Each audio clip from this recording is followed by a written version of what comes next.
Nous continuons notre livre d'Isaïe. Deux petites remarques sur ces premiers chapitres d'Isaïe.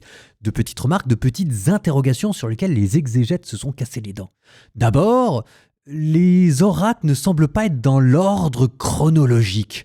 Alors, on va pas refaire toute l'histoire de tel roi qui correspond à tel oracle pour voir ce qui a été déplacé et ce qui n'a pas été déplacé, mais de manière manifeste, il y a eu un travail de compilation pour mettre les oracles dans un autre ordre.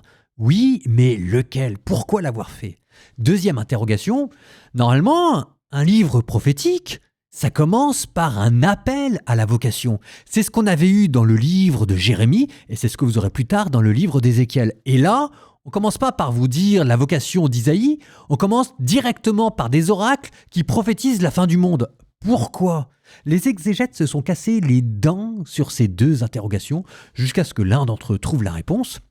C'est très simple. Au début, ce qui est donné, c'est ce que Dieu veut que l'on dise. C'est moins la personne du prophète qui est importante ici que le message. Et je dis ça, ça veut dire des choses très particulières. Avec Jérémie, on avait vu que c'était la personne du prophète qui était importante. Enfin, vous avez vu toutes les tribulations que Jérémie a endurées. Isaïe, on ne connaît pas grand-chose de sa vie, c'est le message qui est important. Donc, dans les premiers chapitres, Dieu commence par établir la ligne éditoriale de tout le livre d'Isaïe. Voilà ce dont il va être question dans tout ce livre. Et après, on parlera du prophète Isaïe. Donc, on continue. Dans le premier chapitre, on vous avait dressé un constat accablant d'un pays qui refusait de comprendre ce qui était en train de se passer, comment est-ce qu'il pouvait survivre et tout allait à la destruction. Vous avez entendu le sarcasme d'un Dieu qui n'en peut plus. Je n'en peux plus de vos néoménies, avec un ton sarcastique, la colère qui est prête de s'abattre. Là, maintenant, dans cette partie-là, on va introduire quelque chose de nouveau. On va vous parler de la restauration de Jérusalem. Alors là, tout le monde applaudit d'une main et se dit « Ouais, super, on est passé de la colère à la réconciliation, enfin !» Oui et non, c'est plus subtil que ça. Ce qu'on appelle la théologie de Sion. La théologie de Sion, ça veut dire que Sion va être exposé comme phare du monde entier vers lequel tout le monde va converger. Sauf que Isaïe va changer un tout petit peu la donne. Le jour du Seigneur qui normalement devait permettre d'établir Sion à la tête de l'humanité, dans les versets 1-5, je le dis là maintenant parce que ça va être le tout début. Donc ferez attention, ce sera le début de la lecture, d'accord ? Il arrivera dans les derniers jours que la montagne de la maison du Seigneur se tiendra plus haute que les monts, s'élèvera au-dessus de toutes les collines. Tout le monde applaudit de main. Vers elle afflueront toutes les nations et viendront des peuples nombreux. Tout le monde continue d'applaudir des deux mains. Ils diront « Venez, montons à la montagne du Seigneur », etc., etc. Mais, verset 5, ce qu'on vous dit tout de suite, « Venez, maison de Jacob, marchons à la lumière du Seigneur ». Alors tout le monde trouve ça magnifique, et c'est vrai que c'est magnifique. Il faut bien comprendre ce que ça veut dire. Venez, maison de Jacob, marchons à la lumière du Seigneur. Ça veut dire ici que la maison de Jacob, c'est-à-dire le peuple juif, est reléguée au rang des nations. Ça devient une nation parmi les autres qui doit converger, retourner, affluer vers Jérusalem. Vous voyez le petit changement ? Et d'ailleurs, juste après, le verset 6 vous dira « Oui, tu as délaissé ton peuple, la maison de Jacob, car ils sont remplis des superstitions de l'Orient. Ils exercent la divination comme les Philistins. Ils applaudissent aux pratiques étrangères. » Sous-entendu, la nation juive est devenue une nation exactement comme les autres. Et si elle veut être sauvée, elle doit faire comme toutes les autres nations, elle doit se remettre à rechercher Dieu, elle doit se remettre à pratiquer et à suivre les lois, et elle aussi, parmi toutes les nations, convergera vers Jérusalem. Jérusalem qui lui sera peut-être redonnée, mais vous voyez quand même, on est descendu du piédestal. Donc ça, c'est les versets 1-5, et puis ensuite, tout le reste de la lecture d'aujourd'hui va développer ce thème. On va repartir à Jérusalem qui, au lieu d'être un phare pour les nations, s'était rempli d'idoles comme les nations, d'un peuple arrogant, du jour du Seigneur où tout va s'effondrer, et puis ensuite d'un reste purifié, et puis Dieu qui va replanter une présence protectrice. 3 chapitres, Isaïe chapitre 2, chapitre 3, chapitre 4.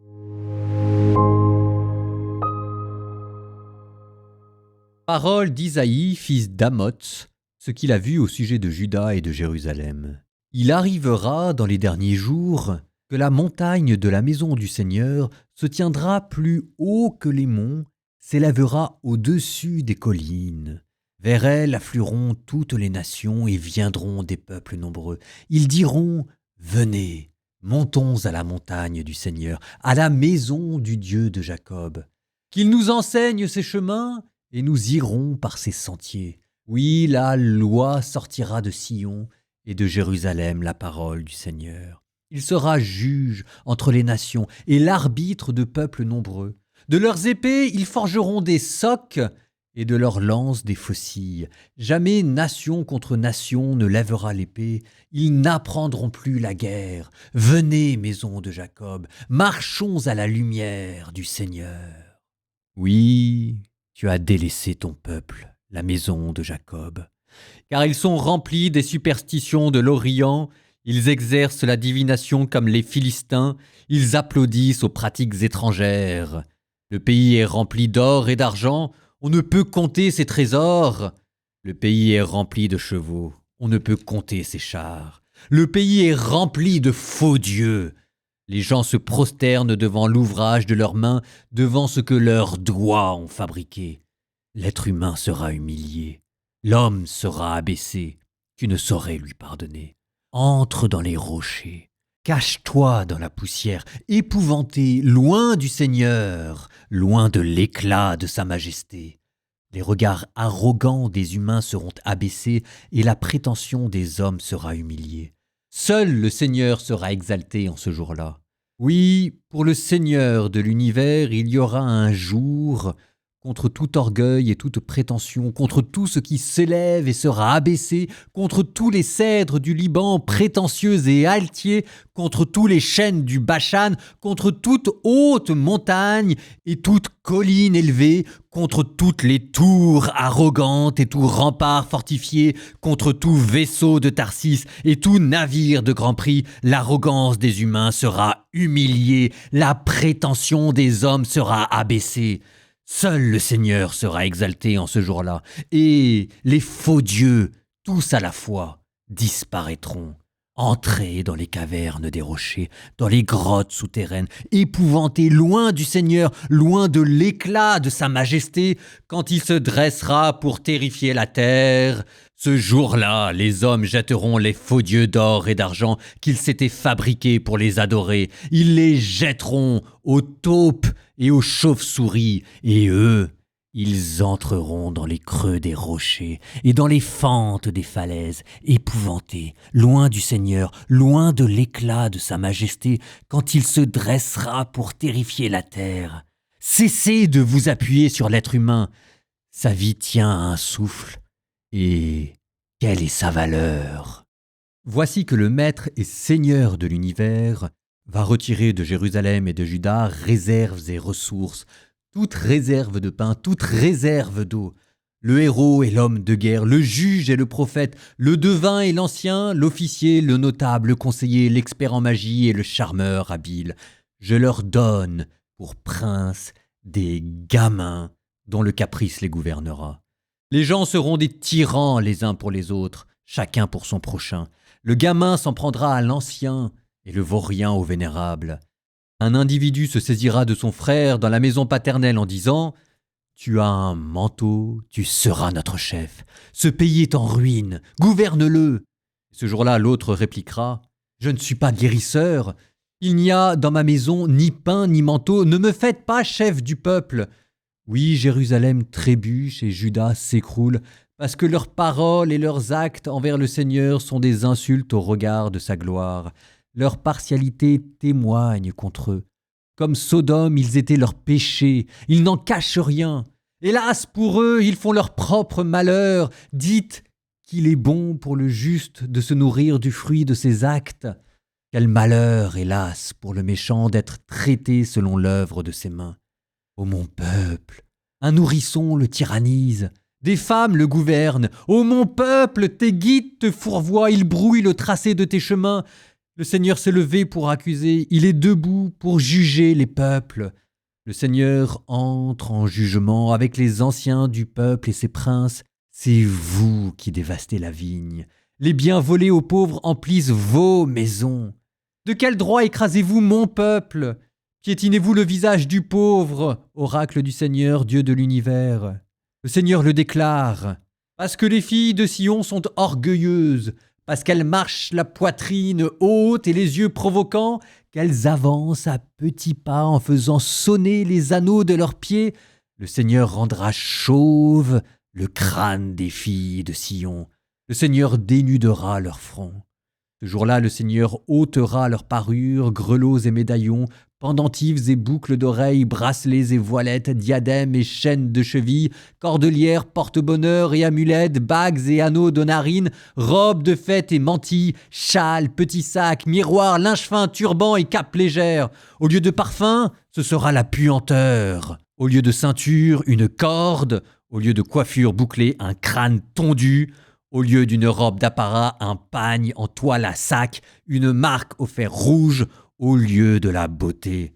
Et tes hommes tomberont sous l'épée, et ton élite dans le combat. Elles gémiront, elles se lamenteront les portes de la ville qui sera désertée, assise par terre. 7 femmes saisiront un même homme. Ce jour-là, elles lui diront « Nous mangerons de notre pain, nous mettrons nos propres habits, laisse-nous seulement porter ton nom, enlève notre déshonneur. » Ce jour-là, le germe que fera grandir le Seigneur sera l'honneur et la gloire des rescapés d'Israël.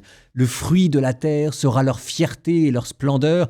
Alors, ceux qui seront restés dans Sion, les survivants de Jérusalem seront appelés saints. Tous seront inscrits à Jérusalem pour y vivre.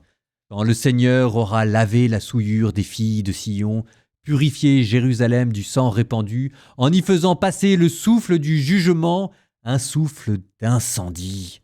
Alors sur toute la montagne de Sion, sur les assemblées qui s'y tiennent, le Seigneur créera une nuée pendant le jour et pendant la nuit une fumée, avec un feu de flamme éclatante, et au-dessus de tout, comme un dé, la gloire du Seigneur. Elle sera, contre la chaleur du jour, l'ombre d'une hutte, un refuge, un abri contre l'orage et la pluie.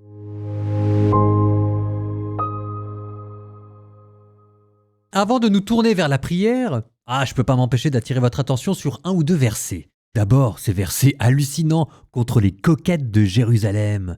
Le Seigneur rendra chauve le crâne des filles de Sion. Ce jour-là, le Seigneur ôtera leurs parures, grelots et médaillons, pendentifs et boucles d'oreilles, bracelets et voilettes. C'est une manière que Dieu a se moquer et de l'orgueil humain et de cette haute aristocratie de Jérusalem qui se complaît dans un luxe insouciant pendant que les pauvres sont en train de mourir de misère au coin de la rue. Et à travers cette image, c'est aussi Dieu qui épure son alliance. L'homme, la femme, c'est Dieu, son peuple, l'époux, l'épouse. C'est cette même image de l'alliance qu'on retrouvait juste à la fin qui était cachée sous un symbole, le symbole du dé, D-A-I-S. Parce que normalement, on se marie sous un dé. Et ça vous donnait ces phrases, quand le Seigneur aura purifié la souillure des filles de Sion, purifié Jérusalem, alors au-dessus de tout, comme un dé, la gloire du Seigneur. Quand je vous disais que c'était une querelle de couple ce livre, allez, nous nous tournons vers la prière. Au nom du Père et du Fils et du Saint-Esprit, Amen. Seigneur, c'est toi l'époux de mon âme, c'est toi l'époux de l'Église. Purifie-moi de mon orgueil, purifie-moi de mes fausses richesses. Seigneur, fais-moi revenir à toi, que je fasse partie de ces nations qui un jour convergeront vers la Jérusalem céleste. Seigneur, prends pitié de moi, et si, pour que tu prennes pitié de moi, il faut que tu m'attrapes, Seigneur, attrape-moi.